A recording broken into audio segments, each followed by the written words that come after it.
Hey artist friends, I'm excited to share with you a journal page I created using 2 of my new stencils. Yes, that's right, my new stencils. I am so excited and thrilled to share this first set of stencils that I've created with StencilGirl.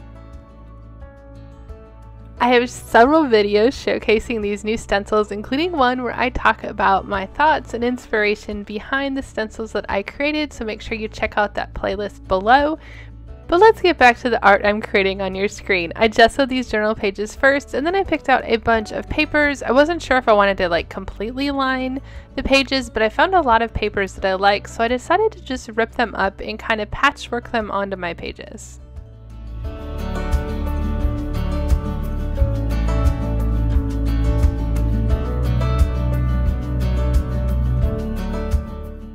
I'm using a variety of page types here, from German book pages to penciled on ledger pages, some dictionary pages. I also have a railway company stock sheet. You can see it over to the left. I love the dark color printing on it, so I'm going to rip those, the handwritten part, the dark part up to showcase that on the pages. And I'm just going to not completely randomly place these, but make sure that I have each type of text spread throughout the pages, because I don't know what I'm going to create on top of them, and I want all of the different types of fonts, the different colors of papers, the different handwriting to show at some point behind the artwork that I'm about to create on top of them.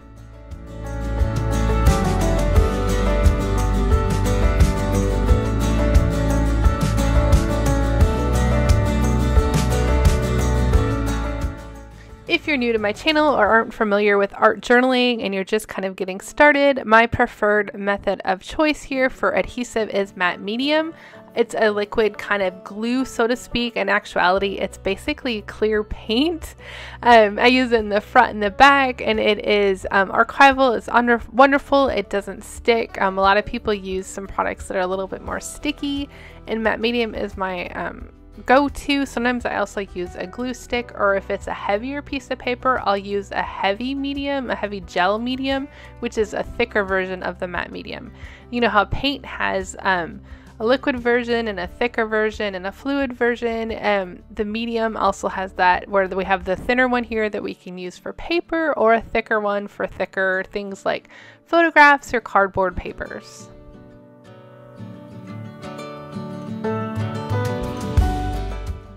I'm going to go ahead and grab my hair dryer on the low setting and dry this matte medium as best I can. However, I am quite impatient, so I don't get it dried all the way, but I do kind of get it dried a little bit to the touch before I grab my gesso.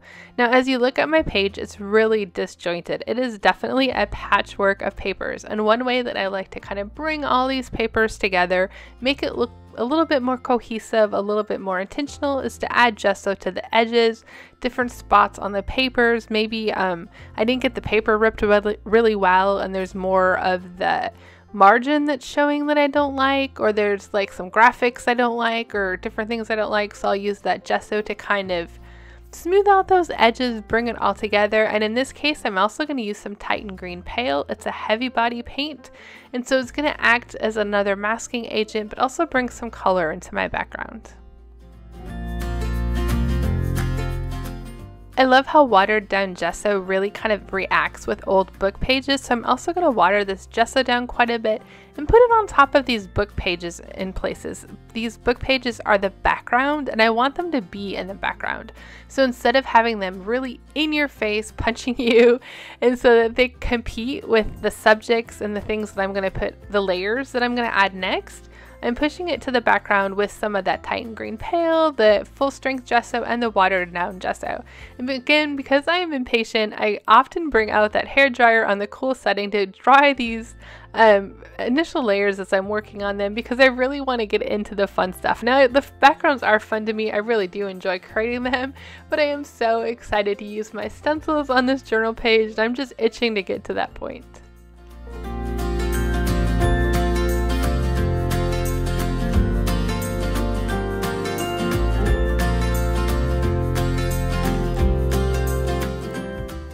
As I was drawing it and evaluating the page, there were still a few spots that I felt like needed a little bit more gesso, so I'm just going to add those to those areas and allow them to dry before moving on to my next steps.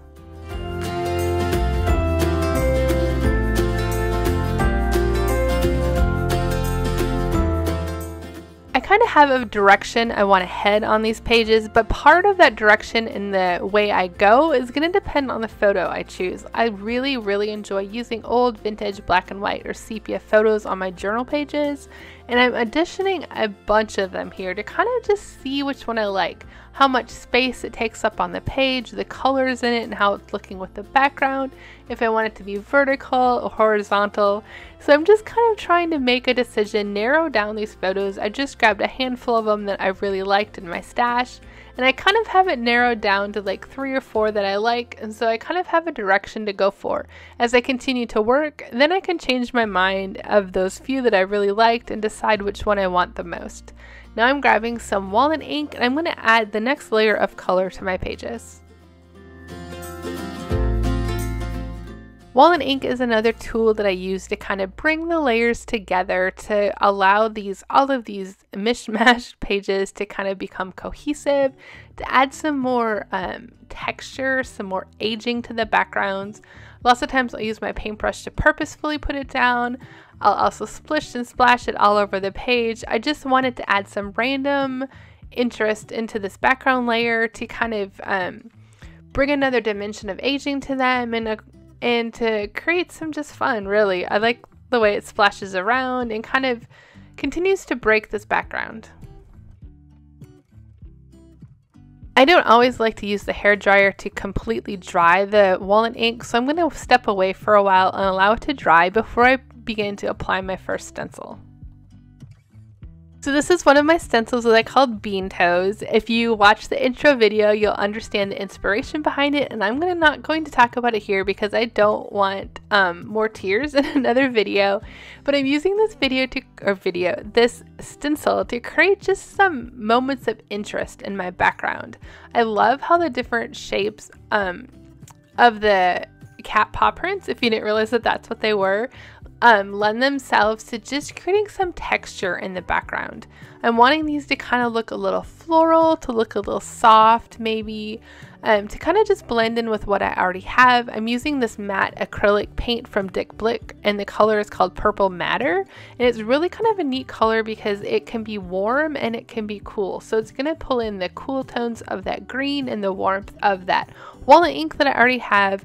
I'm using some of it watered down to kind of spread out and soften that stenciled image that I have. And then I decided I wanted a few more of the little circles, the little toe prints, and so I'm going to add a few more of those little toe prints around the areas that I already stenciled, and then just different spots in the background to kind of pull that color to the center of my pages.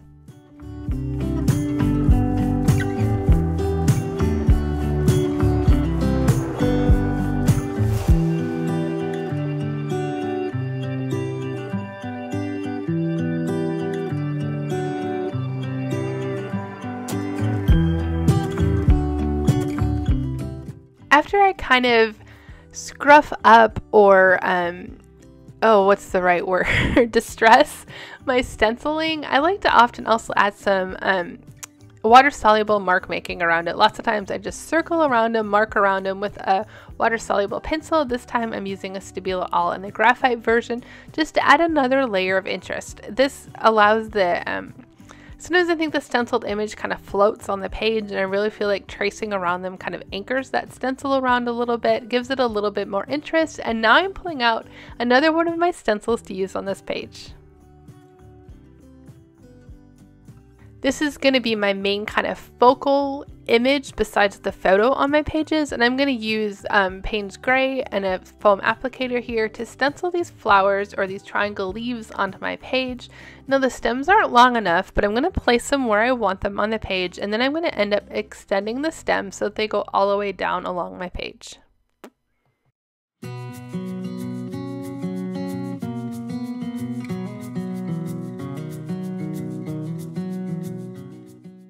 And once I have these triangle leaves on my page, I'm going to pull up that stencil and begin that kind of distressing scruffing up process that I like so much. I'm going to pull up some of the ink with a paintbrush. I'm going to add some water ink paint. I'm going to pull up some of the paint, add some watered down version of the paint. I like it to look not so stenciled on the page. This is personal preference. It's just how I like my artwork to look. Other people really like the stenciled look, so choose what what version of the stencil you like best. I really like to grunge it up, to water it up, to kind of scruff it up a little bit, to make it look a little bit different on my page. Also, I'm doing all of this before I extend the stems. First of all, I don't want this paint to dry, and second, I want it to dry once I'm done, because when I extend the stems, I don't want the stencil to mess up the part that's already on the page. Did that make sense? Hopefully. I felt like I was talking in circles. And just a little PS, I'm on the end of a cold, so apologies, my voice sounds a little rough once in a while.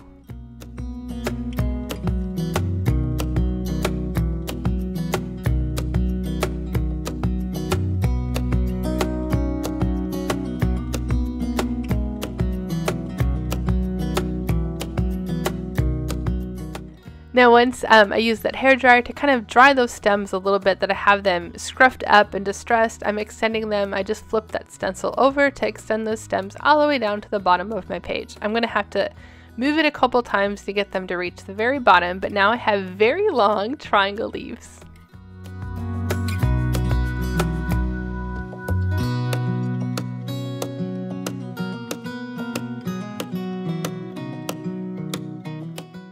As I'm working just on adding color, taking away color, defining these shapes, I'm also going to add some of that watered down Payne's Gray throughout my page to bring that color to the areas that I already added the bean toes. I really love how this is kind of really softening the page. It kind of has this old like English garden feel to it, and this is allowing me to really choose the photo I want to use the most. Now I really like this one, and it's the one I end up going with, but I'm debating between 2 or 3 others, and I'm just going to again addition them on the page. I really like the garden around these ladies specifically, but it's black and white, and so I didn't know if I wanted that black and white color on my page. I really liked how the house had the triangle shape on that one and it matched the leaves, but it wasn't as lush and gardeny as these pages were feeling. Now I grabbed one of the mask shapes from my triangle leaf stencil. It does come with masks as well. And I'm using that to figure out where I want to put an additional leaf on that right side and which photo I want to use. It's really helping me visualize my next step.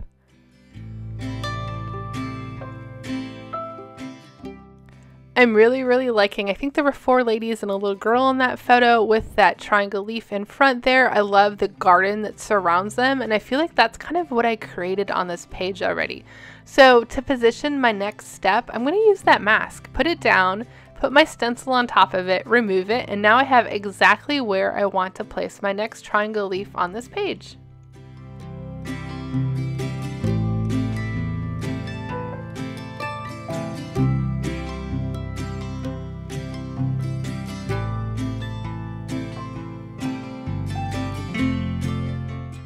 I'm using the exact same process here, except I didn't wait for it to dry before I extended my stem, because I'm going to end up covering a bunch of that stem up with my photo, so it didn't really matter if it's smeared there in the middle. And same process here, pulling away paint, putting it in there, watercoloring it a little bit, adding more to the left in spots that I thought looked funny, and just kind of making the page my own.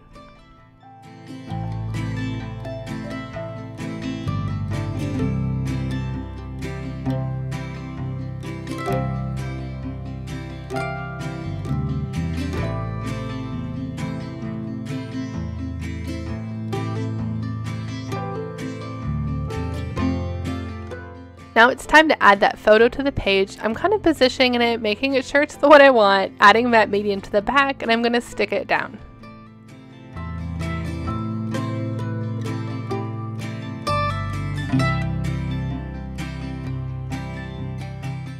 I'm grabbing that stencil again so I can extend that leaf stem in front of the photo. I didn't want it behind the photo, I wanted it to be in the front, so I'm just simply stenciling on top of that photo.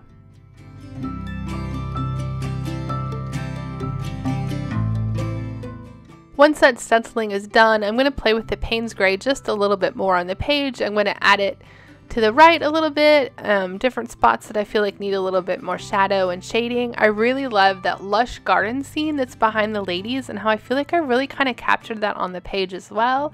So the page is really starting to come together. There's not a whole lot left to do. Sometimes I can do too much to a page. Sometimes it's hard to know when to stop, and I feel like I'm really getting to the point where I don't have a whole lot more to add to this page.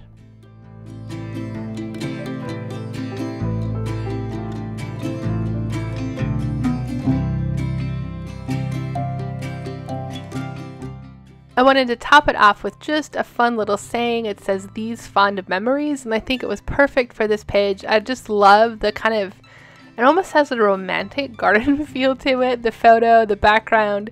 I love how the bean toes really look like little flowers on my page. It's just all really come together. Now I grabbed that sepia ink and I'm going to use it to age the page a little bit in spots, especially around the photo, so it looks like it's been sitting on the page for a while. I'm just going to go around it, kind of water it down, make it look like it's been part of the page for a while. I'm also going to add a little bit on top of the photo, especially on the sides of that stem of the triangle leaf, so it looks like it's not just painted on the page but has a shadow behind it. I'm going to add a little bit more of it on the left. I also forgot that I didn't add matte medium on top of my little saying there, so I added that because I'm going to add ink on top of it and I don't want the ink to really soak into it. I'm also adding a little bit of that sepia ink in those triangle leaves as well to distress them a little bit.